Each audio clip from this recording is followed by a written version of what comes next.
Hi guys, welcome back and welcome to episode 4 of the transformation of my little wooden barn into a workshop. And today I'm going to be eventually putting the window in the back wall. It's absolutely pouring outside. So we have got 830, 828 and about 850 down there. The 828 is our size there that we've got to work to. So the first thing I need to do, measure the size of the rebates, and then I can work out how big my frame needs to be and give it some clearance. So I'm thinking about 5mm clearance. Good thing about the hinges on here is you can actually turn them to move the window frame in and out. So you've got a little bit of tolerance. You forget when you've got something like an MFT workbench how helpful a joiner's bench is with a tool well. Then you don't have to take everything off the bench. What we've got is a rebate, these female hinges.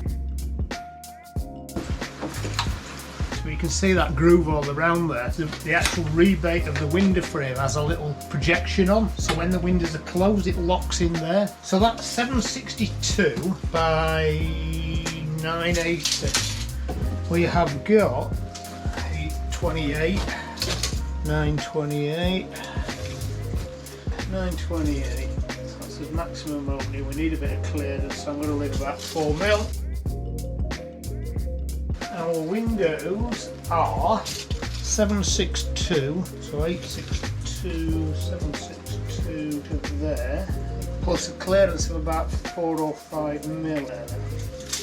Okay, so that leaves 60mm, which means as window frame needs to be 30mm.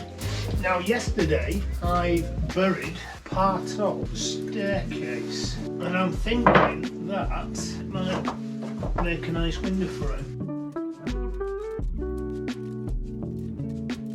Stack this neatly. First thing I need is get back into it. Thinking that I could use this, which is 34mm.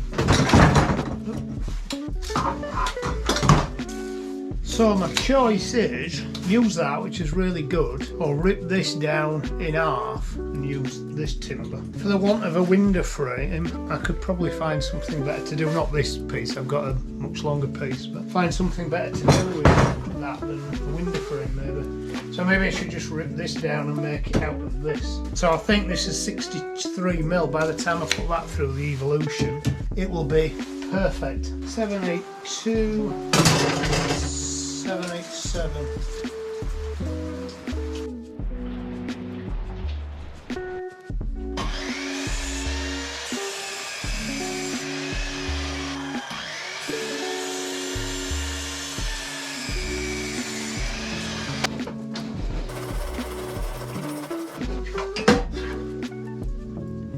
Square will just get through. Teeth are just popping out.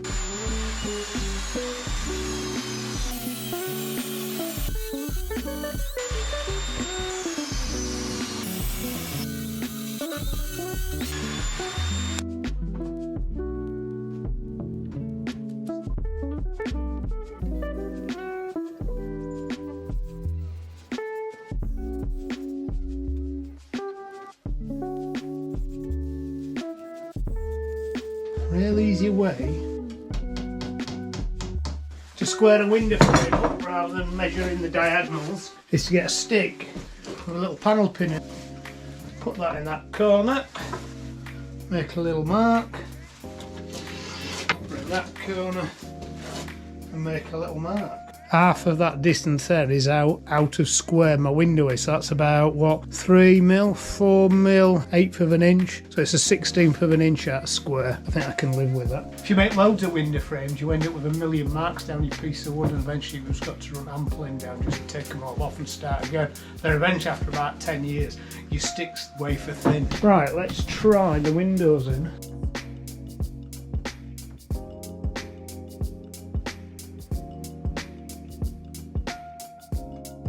I need to buy the correct type of male hinge. Looks a bit like that, but this one's too big. Basically that should go in there, and then that goes in the frame like that, and then you can wind that in and out to adjust your window frames that way to stop it binding, or you can screw these in and out just to create the correct gap and the correct clearance around. Might be I'll have to change the entire lot, screw that out.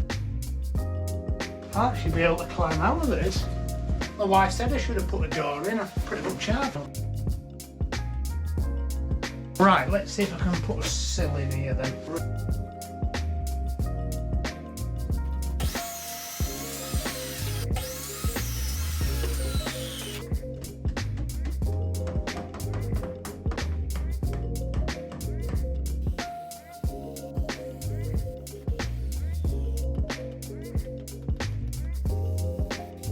I've got this frame in now underneath. I put the central noggin in, but I don't know actually where my centres are going to fall for my interior system, so I've just put it roughly central. Right, I'm going to go to the shops and see whether I can find some hinges.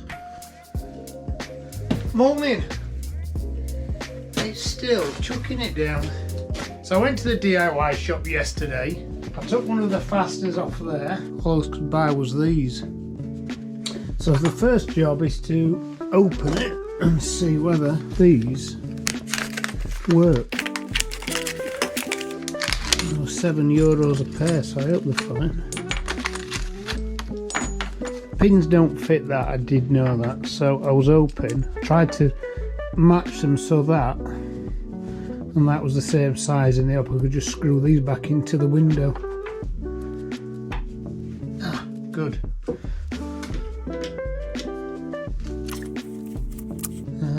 Screwing in, so there's about 1/4 inch 6mm visible of the shank. Okay, so I'll swap the other 3 then.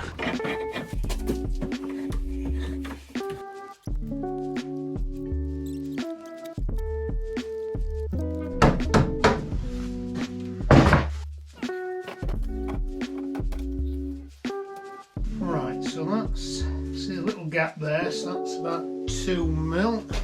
Unscrew in there,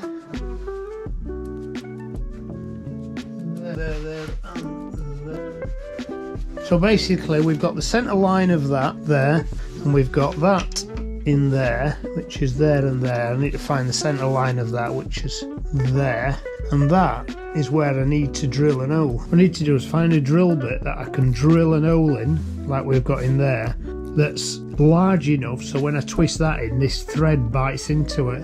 That's hardwood, that's softwood, so it might not be as good at holding there, so I need to drill a hole and then screw that in till it sits like there. So I'm going to have to drill an hole to about that depth, approximately 8mm, but I think I'll drill a test hole in some scrap wood to make sure it's the right size, so I need to find a drill bit of that size. There you go, there you go.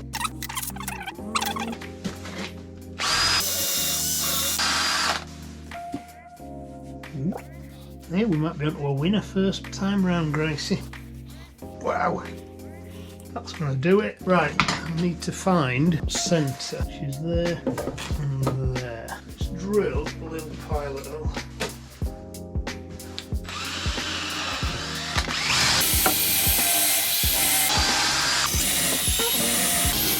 Case twisting these in now then.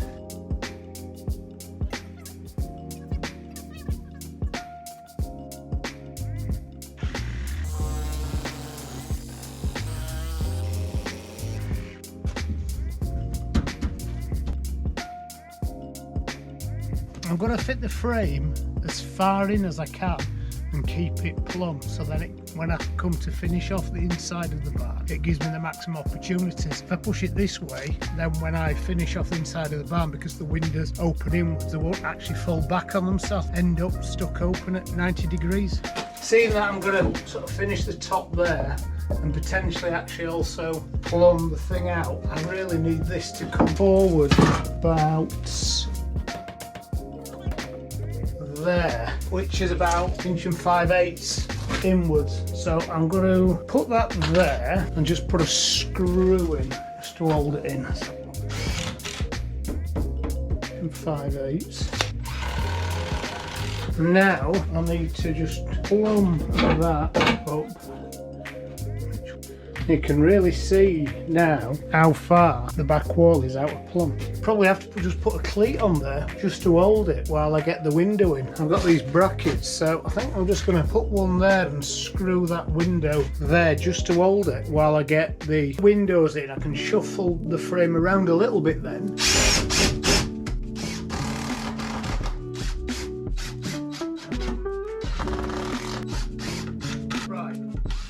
So the window frame is more or less plumb. The bottom corner is loose. So that means when I get the windows in I can actually adjust for twist. So let's see if I can get the windows on. Lifting them on these pegs can always be a bit tricky.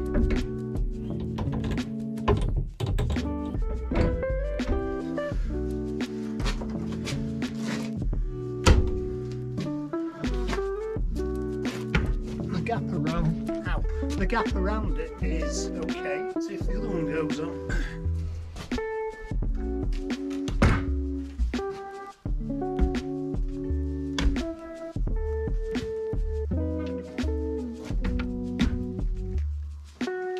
Wow. I did think I'd have to play around with that for a long while, getting the hinges set. Looks like it works first time.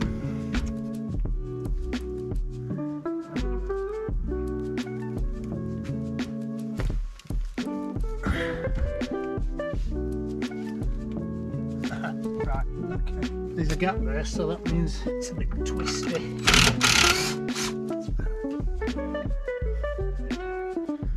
It wants to be there then.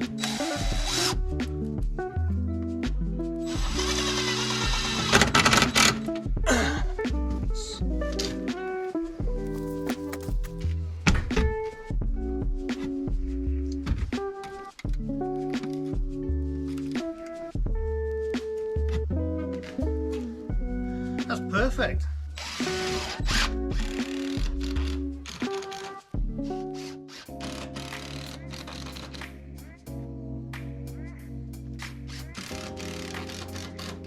It's raining again.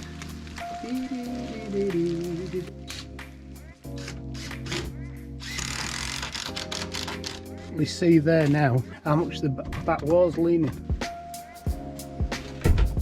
Close the weather out.